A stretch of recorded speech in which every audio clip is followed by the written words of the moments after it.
Today we're going to be taking a look at the best wiring options for your 2011 Honda Fit. Here we've got our best options so you can have a 4-pole connector to provide the lights for your trailer. You've got the Tekonsha, part number 118420, and the Curt, part number 56011.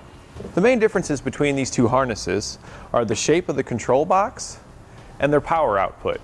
The Tekonsha's control box is going to have all the wiring coming out of the bottom.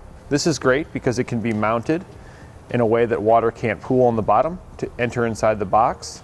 And this control box also has a potting material that goes all the way throughout the box to keep your wiring secure and connected to the circuit board and keep any moisture from entering inside causing corrosion, which gives this one a little bit more robust and durable lifetime. While the Curt has its 4-pole connector coming out one side and the rest of its vehicle wiring coming out the other side. Now this can be a benefit in some ways by separating them, but it can also be not as convenient as the Tekonsha because it can take up a little more space. And the most common point for water entry inside the control box is the connector. So ideally you would have your wiring facing down to prevent any water from collecting on the ends. However, the power rating for the Curt is going to be rated at 3 amps for your stop lights and 6 amps for your tail lights, while the Tekonsha's power rating is going to be 2.1 amps for the stop lights and 5 amps for the tail lights. So you're going to get a little bit more power for your stop and turn signals on your Curt harness here. Now both of these harnesses are not going to require any power from your battery. They're going to plug directly in line in your factory harnesses.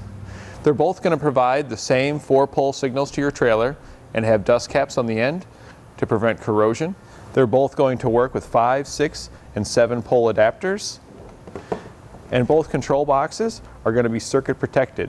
So if there's a short on your trailer, it'll shut it down and it won't affect your vehicle's wiring harness.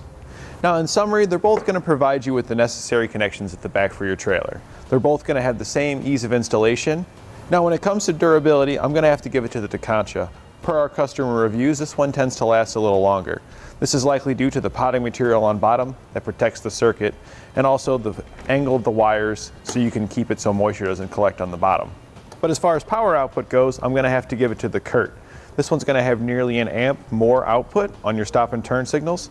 So this can be important if your trailer has numerous lights for stopping and turn where you need that extra output. And when it comes to my personal recommendation, I would go with the Tekonsha. It's got a higher reputation for being a more durable product.